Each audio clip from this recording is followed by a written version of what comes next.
Well, good morning, good morning, good morning. And I'm going to try and say good morning to you in as many languages as I can.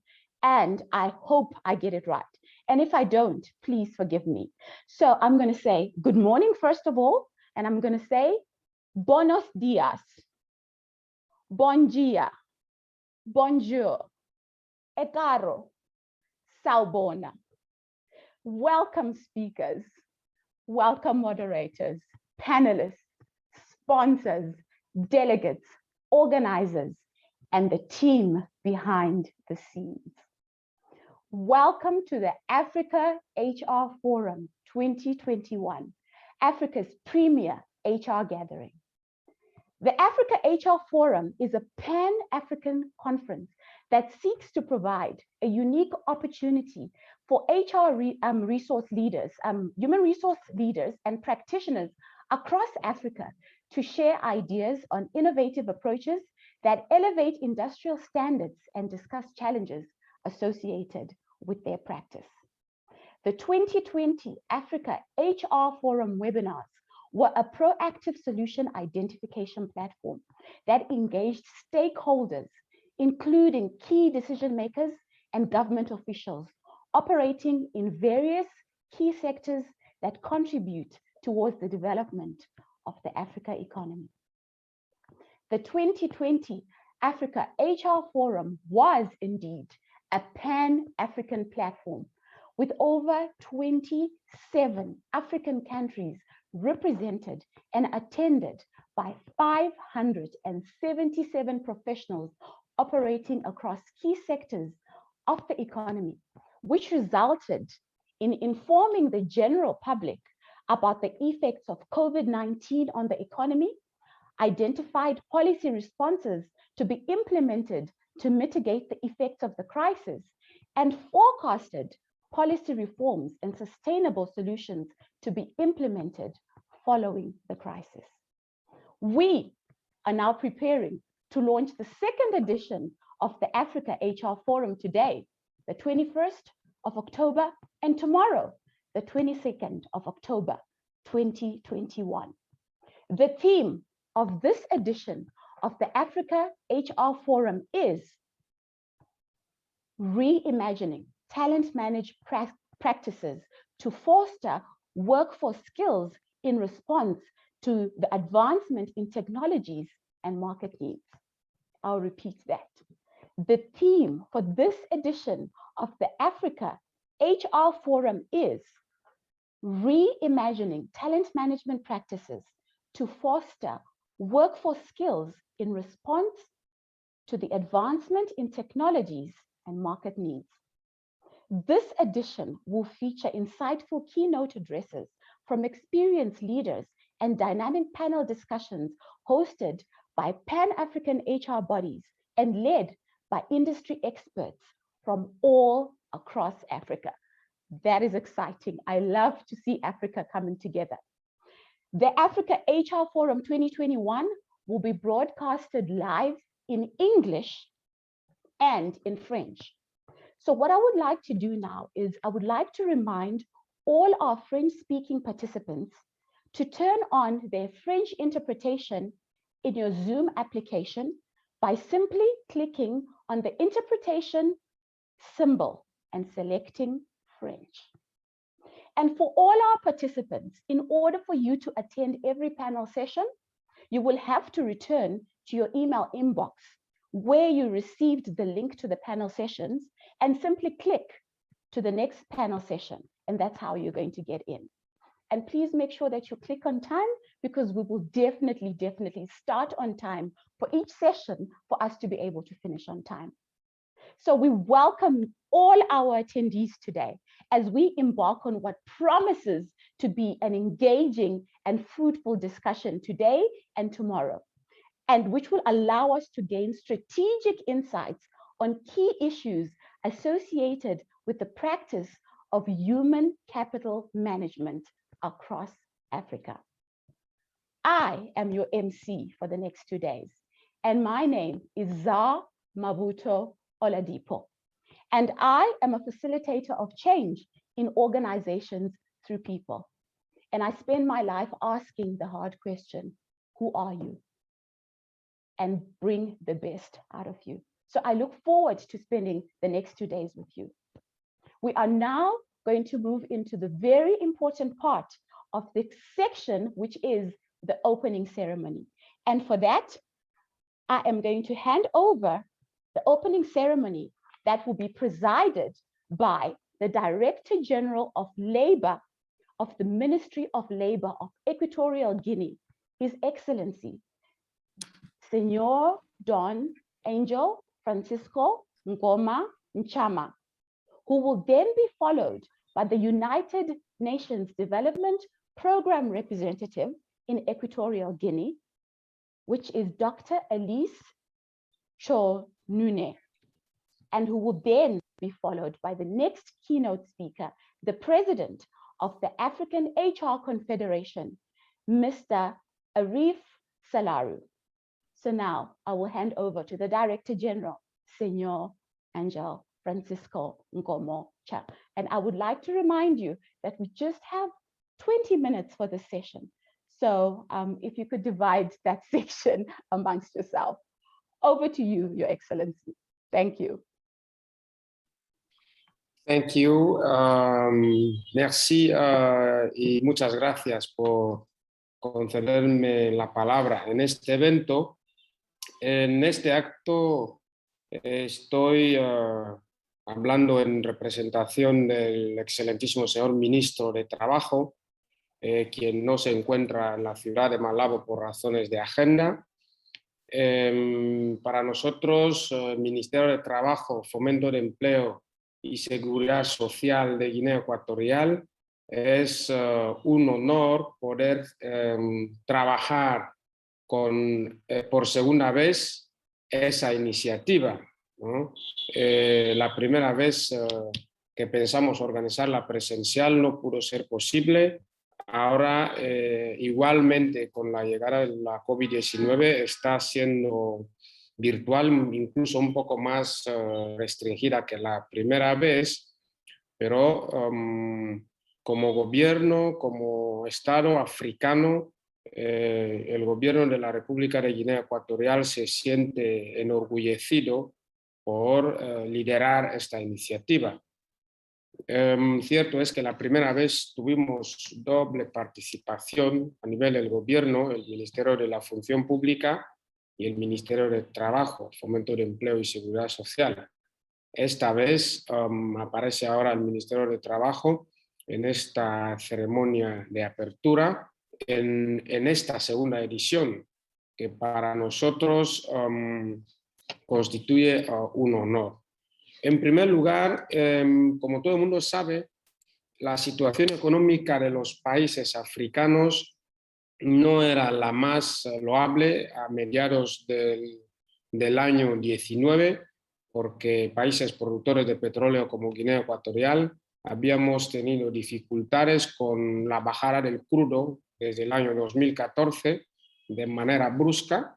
5 años, 4 o 5 años después estábamos expuestos a una dificultad económica global y de manera regional África y de manera muy especial y particular Guinea Ecuatorial, porque nuestra materia prima, el crudo, el petróleo, representaba y representa hasta el día de hoy el mayor Producto Interior Bruto del país, la mayor parte de la producción económica. Por lo tanto, la movilidad de la mano de obra, por lo tanto, la movilidad de los ingresos a las familias y principalmente la movilidad en la potenciación que necesitan las iniciativas de los jóvenes.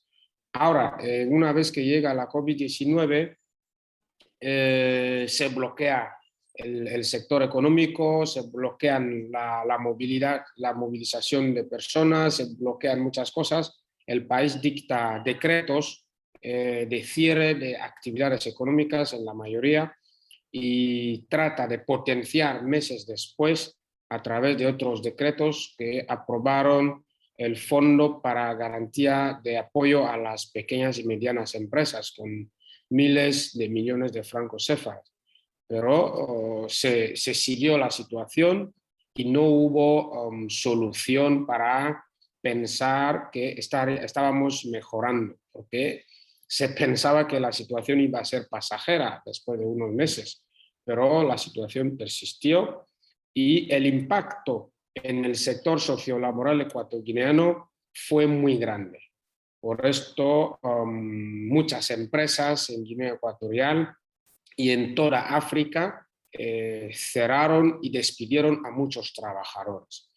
Entonces, esto nos hizo crear un mecanismo de análisis de cómo va a ser el mundo del trabajo con, por ejemplo, el cierre de la movilidad, con, por ejemplo, el bloqueo de los vuelos aéreos, con, por ejemplo, el bloqueo de los desembarcos en los puertos.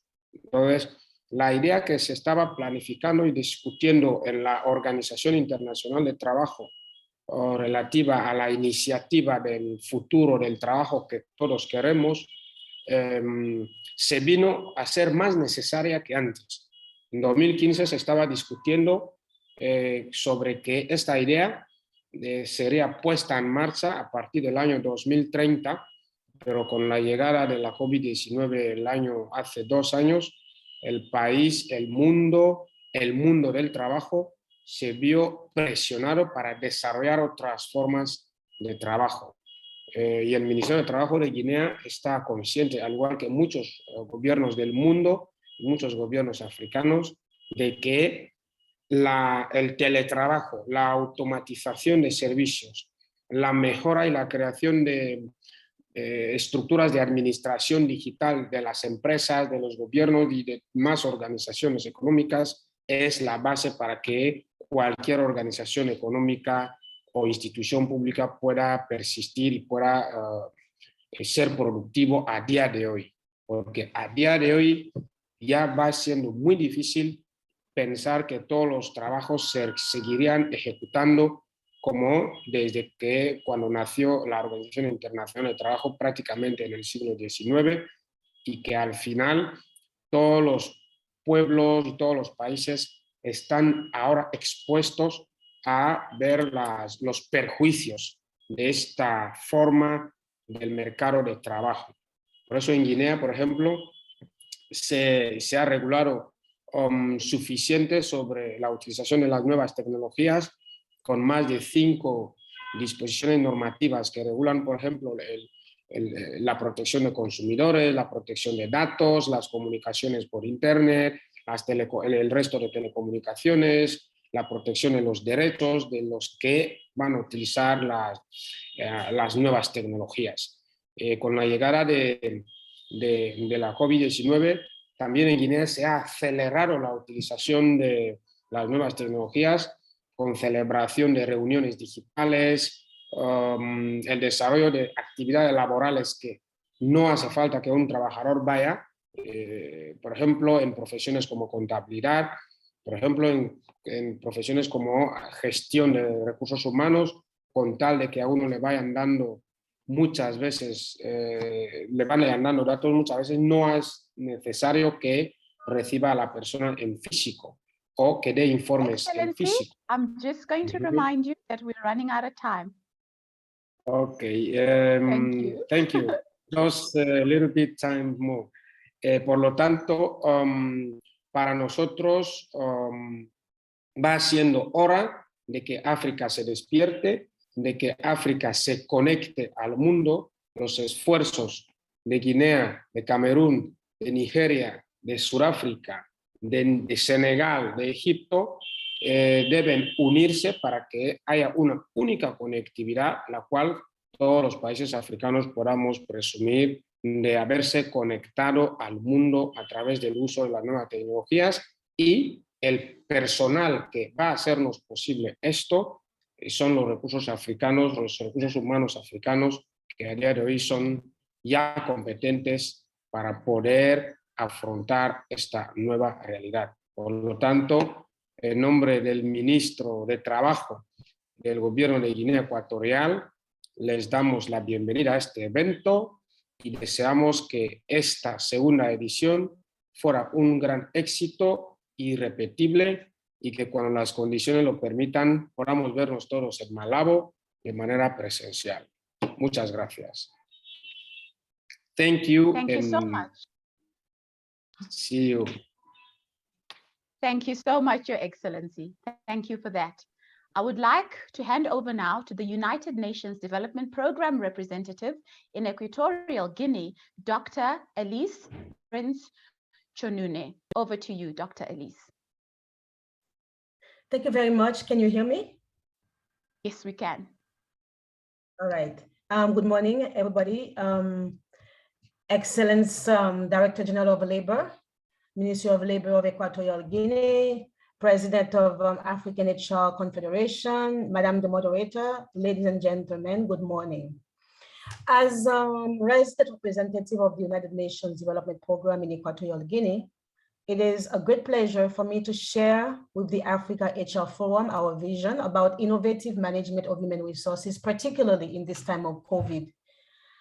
The success of an organization depends on a supportive and diverse workplace that attracts, develops, and engages people of the highest caliber, in part by enhancing the capability of our managers.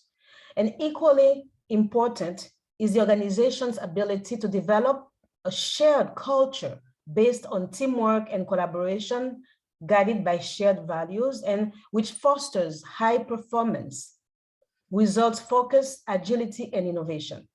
And this is particularly important in this era of technologies where one needs to have specific skills to succeed in an organization. This is even more critical given the impact of the COVID-19 pandemic in the societies in the world, which forces to reinvent the way we work. How many organizations like UNDP are compelled to, one, do more with less in meeting the expectations of stakeholders? Two, continue operating effectively in a highly competitive market for talent, even during the pandemic. Three, address considerable variability of people management skills across the organization as a whole. And finally, become even more effective at doing what we do best. If you are one of these organizations, you may want to hear about the work undertaken by UNDP in revamping management of its human resources. UNDP's strategy has been developed against a complex and evolving backdrop that calls for a redefinition of what UNDP must deliver and building the capacity of our personnel to deliver this mandate.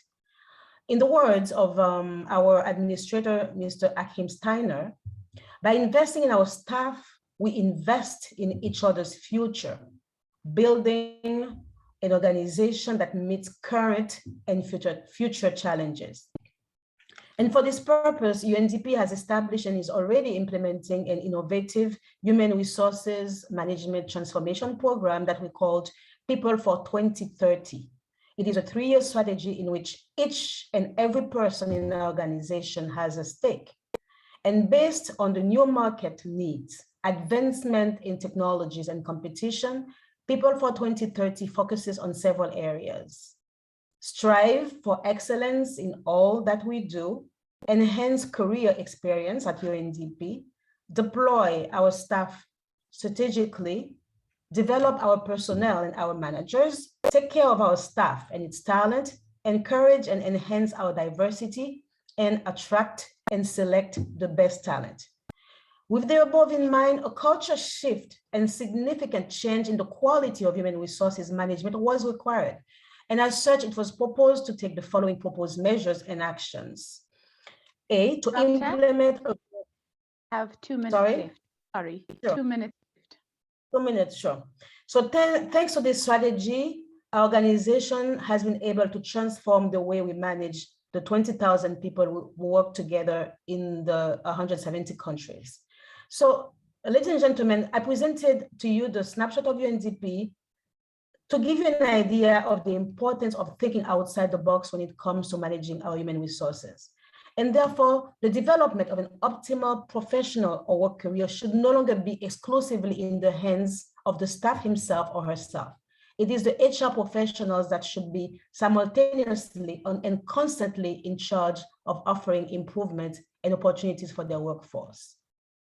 Let me take the opportunity to congratulate the organizers of the Africa HR Forum for their vision to promote a platform where all HR practitioners can share ideas. I encourage everyone who participate in this Africa HR Forum to be brave and do not doubt in the usefulness of creating their own employment brand, listening, learning, and acting for the benefit and through each and every one of their workers. I look forward to interacting with you during this important forum.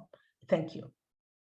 Thank you. Thank you so much, Dr. Elise Chonune. And unfortunately, we couldn't give you enough time to share. But I absolutely loved what you said. By investing in our staff, we invest in the future.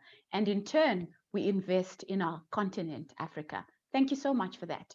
So I'm going to hand over now to the president of the Africa HR Confederation, Dr. Arif Solaure. And I'm only going to give you 5 minutes, unfortunately. That's all we have. So, Mr. Solaure, over to you.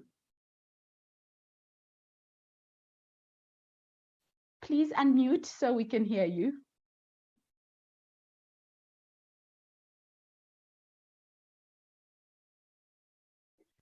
We cannot seem to hear you.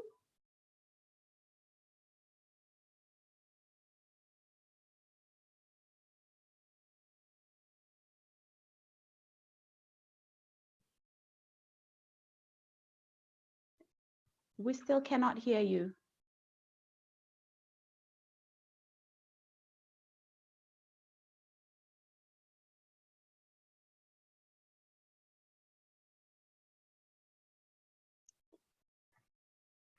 Mr.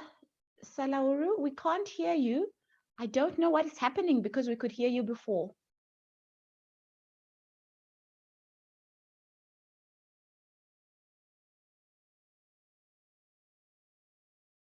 Would you like to maybe leave the platform and come back again and see if that will sort out the sound?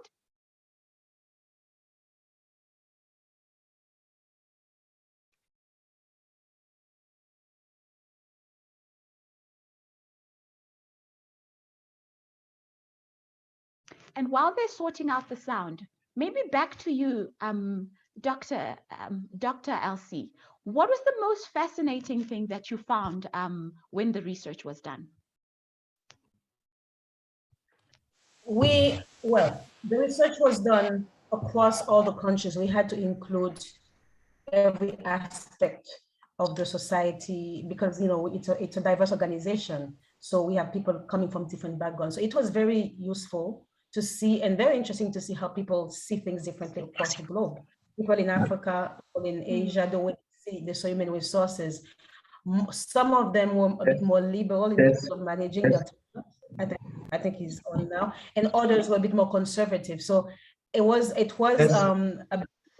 challenging. It was go ahead, finish up. It was challenging to get the views, diverse views of people, to get to try to how do we say to include every single aspect in the strategy of 2030, ensuring that it really caters to every different culture. So that was quite helpful. But then what's good about it is that it was also helping us. It came at the right time where we had to work remotely because of the pandemic, I mean, of COVID-19. So that came also, that helped us in terms of enriching the strategy to ensure that people were technologically ready for it. Thank you. Thank you for that, Doctor. Mr. Salauru, yes, can you hear me? Yes. Yeah, can you hear me now? Yes. Can you give us a miracle in 3 minutes? I'll do that, yes. These are the ideas of technology. And first of all, I would like to congratulate the Honorable Excellency, the Minister of Labour, and the representative of UNDP. I think the presentation was really important for this Africa HR Forum. I would like to congratulate also the organizers for the Africa HR Forum, with which we have been associated. I think this is the second year. And I think this forum is occurring at a very opportune time. This, in fact, is the most exciting time for HR managers. I think with the pandemic, this function has been on the spotlight, managing the safety of employees, managing accessibility to enterprises, then motivating people to get vaccinated, and most importantly, making sure that they have business recovery plan or business continuity plan to make sure that they showed that they could thrive in times of crisis. So I think HR managers now are considered to be among the most important actors, managers in any business organizations. In fact, the function. Sorry, Yes. I'm going to just pause you for a moment, and I'm going to say we really would love to hear what you have to say.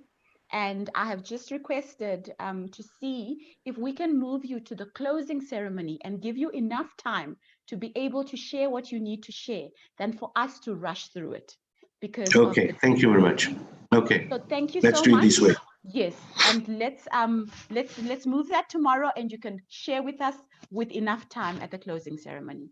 Thank you. So now we're going to move over to the first panel discussion, and I'm going to ask everybody to please log off and join me for the panel discussion that we are going to have with the Senegalese Association.